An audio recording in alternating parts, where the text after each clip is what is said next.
قدرمن اوریدونکو اکرام الله مروت ستاسو په خدمت کې حاضر دی. وړاندې کوو د مینې او خلوص نه ډک سلامونه. قدرمن اوریدونکو پروګرام ادبي کاروان سره مونږ ستاسو په خدمت کې حاضر یو او نن په دې خصوصي پروګرام کې تاسو د پاره مونږ د یوې مشاعرې تابعه کړې ده. په هغه کې مونږ سره څه ملګري چې کوم دی هغه شرکت کوي د هغې باقاعده تعارف چې کوم ده هغه سکندر خان سکندر کوي او امید لرو چې دا مشاعره چې کومه ده دا به تاسو خوښه شي. او په دې وخت کې مونږ په شیخ محمدو کې موجود یو. نو زه خپل مایک چې کومه ده هغه سکندر خان سکندر ته ورکوم چې څوک د دې مشاعرې کوربه دی. نو سکندر خان صاحب ستاسو مونږ شکریا ادا کوو چې تاسو مونږ سره په دې پروګرام کې تعاون وکړو، مرسته مو وکړه او مونږ دپاره مو د یوې ښکلې مشاعرې تابعه وکړه او درانه درانه میلمانه مشاعران مو موږ ته راوغوښتل. ستاسو ډېره زیاته شکریه ادا کوو او قدرمن اوریدونکو امید لرو چې تاسو به دا مشاعره خوښه شي. جی سکندر خان سکندر صاحب. ابتدا کوم په نوم د پاک سبحان چې خالق ته هم رازق د کل جهان. نن په دا خصوصي مشاعره کې مونږ سره برخه اخیستونکي دي جناب ممتاز علی خان ممتاز صاحب، جناب شاه محمود غزنوی صاحب، جناب راحت تبان صاحب او جناب شهاب بنوسی صاحب. په ټولو نه مخکې د روایاتو مطابق زه ستاسو په وړاندې خپل کلام پیش کوم. د غزل مطلع ده چې کرم ستا د نظر محسوسوم،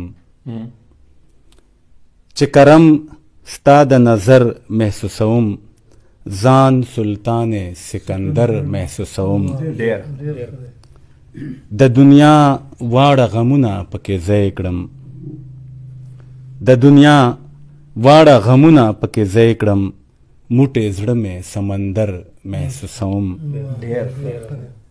سمانوس غوندې احساس را سره مل دی، سمانوس غوندې احساس را سره مل دی، سو ملګري هم سفر محسوسوم. او ډېر بې مخې رخې خلک هم شیرینا، ډېر بې مخې رخې خلک هم شیرینا، ستا له مخه مخور محسوسوم. سکندره دستروی پراس خبر یم، سکندره دستروی پراس خبر یم، هر سړی له ځانه ستر محسوسوم. جی قدرمنو اوریدونکو، زما نوم سکندر خان سکندر دی او زما تعلق د بنو د خاوره نه دی او دلته پېښور کې د نوکرۍ په سلسله کې ورځې شپې سبق کوم. شاعري مې لا ډېره کمه ځایه شروع کړې ده، خو هغه وخت شاعري چې وه هغه اولنۍ شاعري وي. نو شاعري کې هر قسمه اتار چړاو راځي. نو باقاعده شاعري چې کله ما شروع کړه او د یوې ټولنې د سیوري لاندې ما کله په مشاعرو کې برخه اخیستل شروع کړل، نو هغې ټولنې نوم و منډاڼ ادبي ټولنه.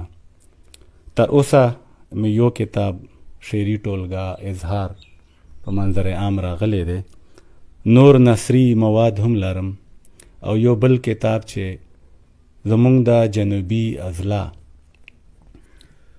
د سندرغاړو متعلق ته، هغه نوم یې دی فن و فنکار، فن و فنکار. هغه به هم ډېره زر په منظر عام راشي.